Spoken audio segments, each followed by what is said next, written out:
Pemimpin yang baik adalah pemimpin yang mau menerima tongkat estafet dan melanjutkan apa yang sudah berjalan dengan baik. Bukan sengaja balik ke titik nol karena mau membalaskan dendam politik masa lalu.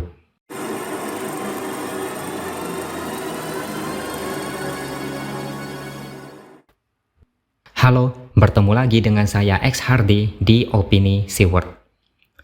Kita semua sepakat kalau Anies adalah antitesis yang akan memberikan masa depan suram buat negara ini. Dengan berkaca pada apa yang sudah terjadi di Jakarta selama 5 tahun belakangan, maka nasibnya bakal sama jika Indonesia berada di tangan Anies. Anies sudah menegaskan tidak akan melanjutkan apa yang dilanjutkan Jokowi. Anies punya cara sendiri dalam memimpin yang bisa diartikan sebagai antitesis dalam bentuk negatif. Sebagai mantan menteri pecatan yang malunya bukan kepalang, Anies tidak sudi sejalan dengan Jokowi. Anies lebih puas jika menampil pres dan kemudian berseberangan dengan Jokowi. Ada sebuah kepuasan tersendiri bagi Anies jika bisa menunda, membatalkan, atau bahkan menghapus apa yang sudah dilakukan pemerintah saat ini. Anies juga pernah menyinggung tentang perubahan dan keberlanjutan pembangunan saat menyampaikan pidato dalam acara PKS pada 30 Mei 2023. Dia bilang estafet kepemimpinan ke depan tidak melulu berbicara tentang keberlanjutan atau tidak, melainkan soal mencapai tujuan bernegara. Anies bahkan memberikan pesan kepada pemerintah yang bertugas saat ini agar jangan khawatir, karena tugas tersebut akan segera berakhir pada 2024 mendatang. Anies memang bandel dan keras kepala, terlihat jelas sejak jadi gubernur hingga sekarang. Dia pikir dia hebat dan cerdas, tapi hasil kerja berantakan dan banyak janji yang isinya kosong dan penuh aroma pengibulan. Dan sekarang Anies mau mencoba bertabrakan visi dengan Jokowi yang jelas-jelas kinerjanya memuaskan. Jokowi langsung menampol statement Anies dengan mengatakan bahwa presiden selanjutnya justru harus meneruskan program yang sudah dijalankan pemimpin sebelumnya. Harus ada keberlanjutan dan kesinambungan. Jokowi memberikan analogi. Jika kepemimpinan dimulai dari TK, SD, SMP, dan sampai tahap SMA, harus dilanjutkan ke tingkat universitas, S2, S3, bukan balik lagi ke SD. Kepemimpinan jangan seperti meteran pom bensin yang selalu dimulai dari nol. Masa sudah jauh-jauh kembali lagi ke nol? Tongkat estafet kepemimpinan yang sudah di jalan yang benar jangan sampai jatuh ke tangan Anies. Tongkat estafet ini hanya cocok untuk orang yang lebih banyak bekerja. Tongkat ini tidak akan cocok diberikan kepada orang yang jago bacot. Artinya, dengan tidak memilih Anies, maka kita sudah ikut andil menyelamatkan negara dari potensi kembali ke titik nol. Indonesia sebelum dipimpin Jokowi ibarat kereta yang masih diam tak bergerak. Begitu dipimpin Jokowi, kereta ini mulai bergerak perlahan dan makin cepat. Presiden selanjutnya bisa mempercepat laju kereta ini dan mencapai mimpi Indonesia Emas 2045. Tapi Anies berusaha menghentikan kereta ini lalu bergerak entah ke arah mana. Pemimpin yang baik adalah pemimpin yang mau menerima tongkat estafet dan melanjutkan apa yang sudah berjalan dengan baik.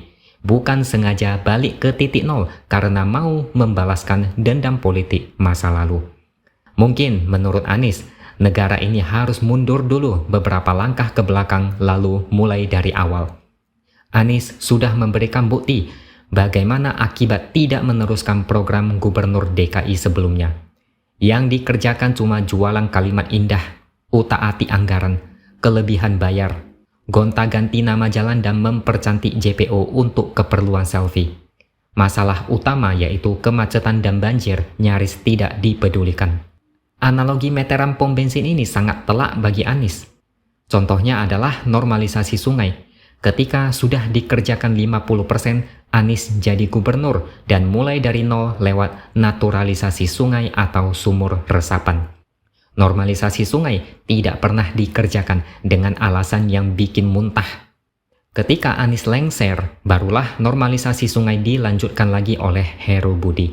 Anies mungkin layak dapat sebutan capres meteran pom bensin. Segalanya di-reset dan dimulai dari nol, tapi hasilnya sudah pasti gagal total. Jokowi yang sering disindir presiden plin-plan dan pelanga-pelongo ternyata bisa membawa Indonesia ke level yang sangat tinggi.